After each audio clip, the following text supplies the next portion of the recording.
This is Marcellus Lindsay from the Biz Boot Camp, and I'm currently here in Cy-Fair, Texas at the Lone Star College, speaking with Professor C. Barrington Lindsay about the application of philosophy and ethics to business practice. He's a professor teaching philosophy here at the college, and just thought he'd have a few words to be able to share with you about real-world application, taking from ideas to real application. Thank you very much for spending a few minutes with me here. How are you today? I'm good, thank you, and welcome. Okay, earlier on you were talking about the history of how the philosophy courses in universities, how it changed over the last 30 years. Can you tell us a bit more about that? Yes. Beginning in the 60s, late 60s, 70s, us as social scientists had become very active and very conscious about our world. Philosophy was a real big part. There was sociology, psychology, philosophy, where we all thought that our action and how we view the world would eventually change the world. We thought that we could be social engineers to change things. However, during the 80s, there seems to have been a shift where companies were requiring their students or future employees to be more focused in business. So instead of taking those core requirements in behavioral sciences, they're requiring more business practices.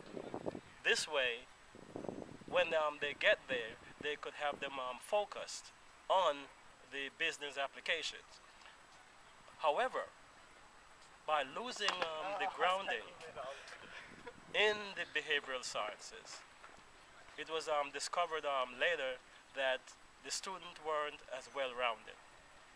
And also, they weren't as well grounded in ethical principles, because a lot of this had gone away. Philosophy departments had started closing, or they started combining them with other disciplines in order just to maintain the subject.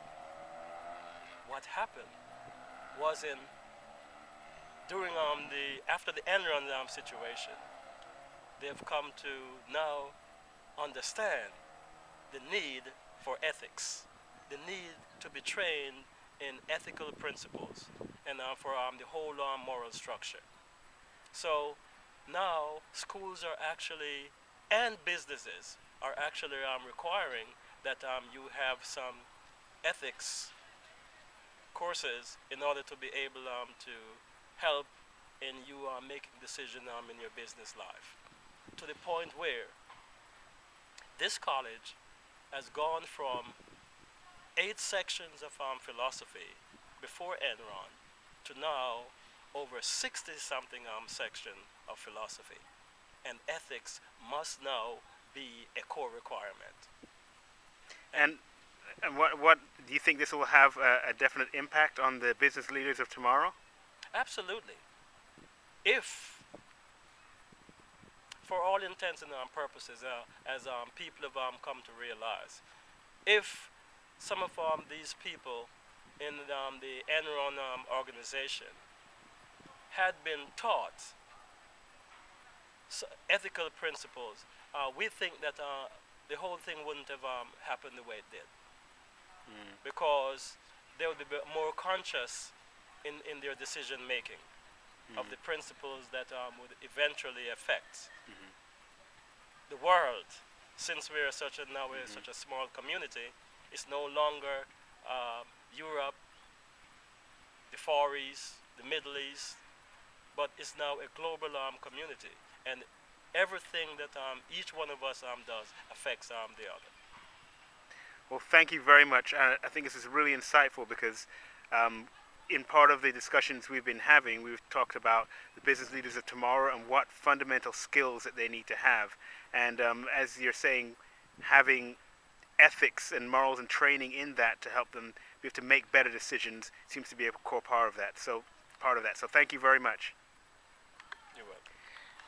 And for those of you who are a part of the Biz Bootcamp community, you can actually log on and you can actually hear the audio of some of the sessions that were held here at Lone Star College discussing the actual application with students who are actually attending the philosophy course.